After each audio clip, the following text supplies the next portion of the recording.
Alberto Crespo recibe al equipo de la librería mediática en su biblioteca llena de libros leídos y releídos, afectos y vida. Su amor por los caballos está en cada estantería.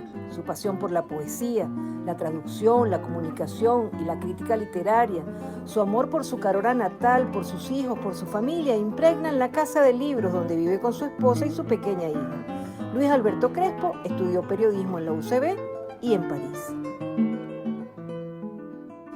Hace casi 40 años, Juan Sánchez Peláez, poeta venezolano de quien este año 2022 celebramos su centenario, escribía para un poemario de alguien que empezaba a dar sus pasos como poeta, Luis Alberto Crespo. En entreabierto él decía: tómense al azar varios textos de Luis Alberto Crespo, notaremos cómo ellos se responden entre sí, se tutean y se dan la mano. El año pasado hicimos una serie de programas especiales en las cuales diversos lectores en distintas partes de Venezuela hablaban con sus escritores a distancia, pero esta vez pudimos encontrarnos con Luis Alberto Crespo en su biblioteca presencialmente. Y este darse la mano significa también esas lecturas poéticas que Luis Alberto dice que cada uno hace poesía cuando lee sus textos, sus versos. Y nosotros tenemos la letra de Luis Alberto en este libro entreabierto para ustedes, refiriéndose a Isidoro y a mí, tan hondo en mí, entreabierto, con mi cariño de cada día. Gracias, Luis Alberto, por recibirnos en tu biblioteca, y nos quitamos el tapaboca para estar más cómodos, pero siempre respetando todas estas medidas de bioseguridad que siguen vigentes para vencer esta pandemia que nos pide tapabocas, el uso de alcohol en gel, vacunarnos, hacer los refuerzos. Qué sabroso estar en tu biblioteca y ver lo que habíamos visto a distancia, ver toda esta biblioteca llena de caballos, llena de cosas, recuerdos, de esta biblioteca que, como dice Walter Benjamin en Desembalo mi biblioteca, no debe nunca la biblioteca desmembrarse, la biblioteca es un cuerpo.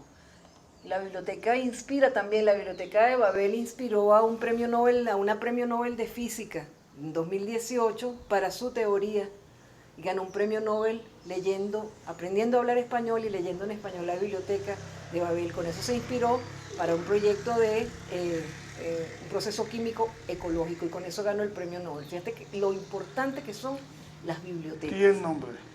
No, pues el nombre está apareciendo ahorita en pantalla. Es una estadounidense, Frances. Sí, señor.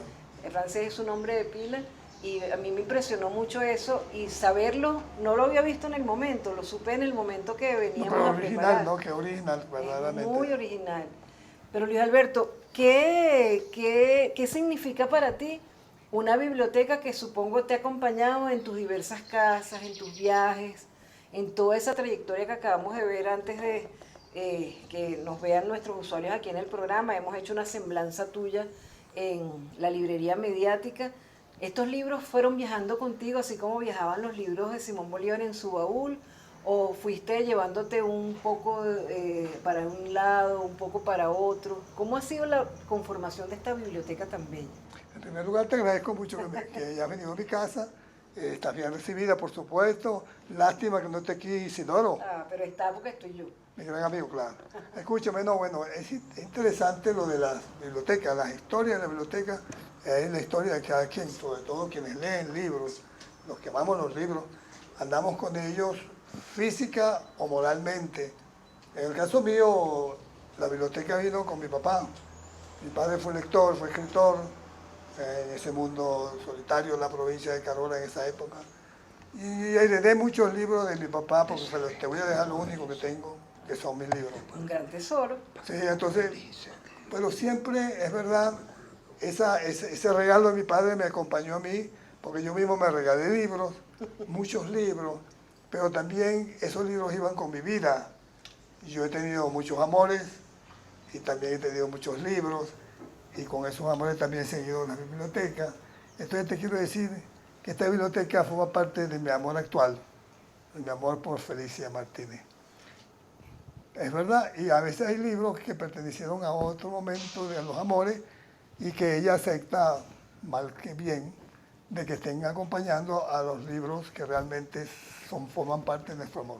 de este momento significativo para tu vida, que también incluye una niña preciosa, porque tienes dos hijos grandes, Sí.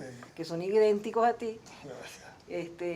y son bellas personas, y tienes una niña preciosa también, Amalia. Amalia, y tienes toda una cantidad de experiencias que te han hecho formar la biblioteca. El caballo es un elemento presente no solamente en objetos, sino en libros sobre los caballos, en fotos de caballos que te han marcado. Sí, bueno, he tenido caballos que han sido para mí formadores de mi modo de ser con relación al paisaje, ¿no? Caballos que me enseñaron a ser llanero, bueno, es mucho decirlo, pero sí andar con ellos. Caballos para andar solo en la soledad de los paisajes desérticos.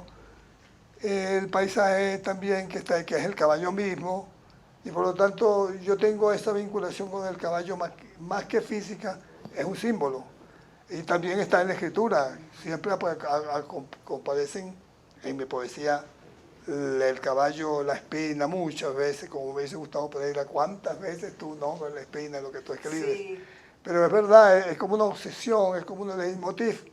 El caballo, la espina, el desierto, lo desértico en todo caso, la aridez que forma parte de una manera de ser, pues. La aridez es como, me imagino yo, la búsqueda de una espiritualidad, de despojarse de todo lo que sea exuberante para estar en lo más desnudo que es el desierto o la aridez.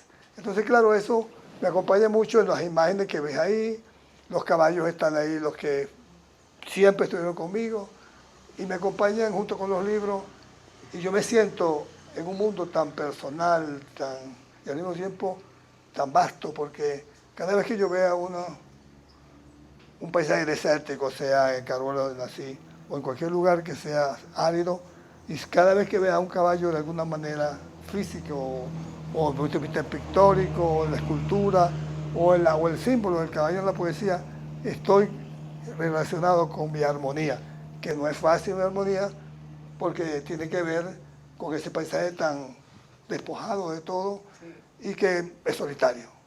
Pero fíjate qué bonita significación tiene que los libros sean caballos también, porque todos los libros tienen lomo. Sí, señor, está muy Entonces, bien. ¿verdad? Entonces toda la biblioteca de Luis Alberto, además de tener caballos, los lomos de los libros nos dicen muchas cosas, los caballos del Sahara, poesía de Derek Walcott, Rainer María Rilke, Ideario Cecilio Acosta, Antonio Crespo Meléndez, que mi padre, tu papá, Oficio de hombre solo.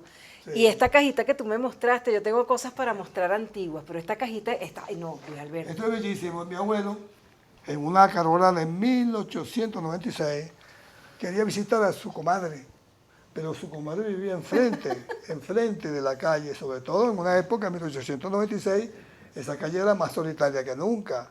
Y él le dice, salud, Pedro Crespo Meléndez, que era mi abuelo. Le manda una tarjeta. Sí, manda una tarjeta.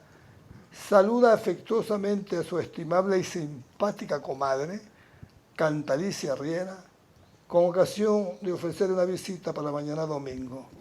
Enfrente. Hay que ver lo que es eso, ¿no? Ese mundo del espacio también me motivó mucho a mí. Incluso hay un libro que va a salir pronto, donde yo hablo de esa carta, de esa tarjeta, perdón, porque me asombró el sentido del espacio, porque a mí me obsesiona mucho el sentido del espacio. No en vano a mí, yo tengo dos patrias, que es las grandes sabanas áridas de Carola y las grandes sabanas del llano. Esas son mis dos patrias. Y el sentido del espacio se acorta muchísimo con el caballo. Entonces busco siempre esa armonía en lo que hago y en lo que escribo. Y yo creo que no puedo lamentar vivir como vivo, con conflicto, como todo ser humano, teniendo esa armonía de los espacios que se acortan con la poesía, pero también con el recuerdo y con la memoria de haber estado en esos espacios desérticos y los espacios de la gran sabana, el gran límite o el límite que es el llano. Entonces, es bueno. Y esto se viene un poco a lo que yo he dicho, lo que te he leído de mi abuelo, Pedro Crespo Meléndez. El espacio inmediato se convierte en un espacio infinito, porque a lo mejor era el deseo de verla que va más allá del espacio físico. En fin, podría decirte tantas cosas de esto, pero es para que veas cómo está vinculado a los objetos. Como dice Rick, que los objetos siempre piensan, los objetos nos esperan, es cierto. En este Fíjate caso, que antes, justo antes de venir para acá, mi mamá me regaló este tesoro. Es un libro de contabilidad antiguo, de 1800, a finales de 1898, que ya usado, ya sin tener sentido como libro de contabilidad.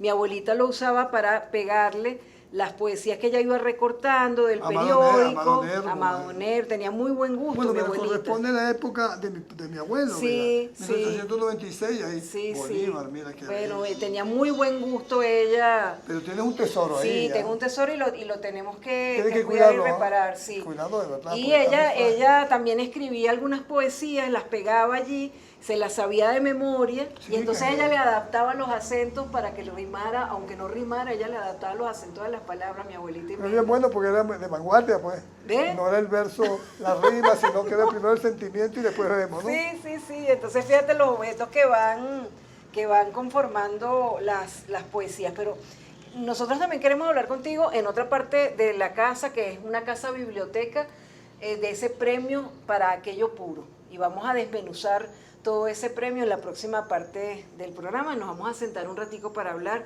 de aquello puro. Con ¿Sí? mucho gusto, con mucho gusto. Ya venimos con más de la librería mediática.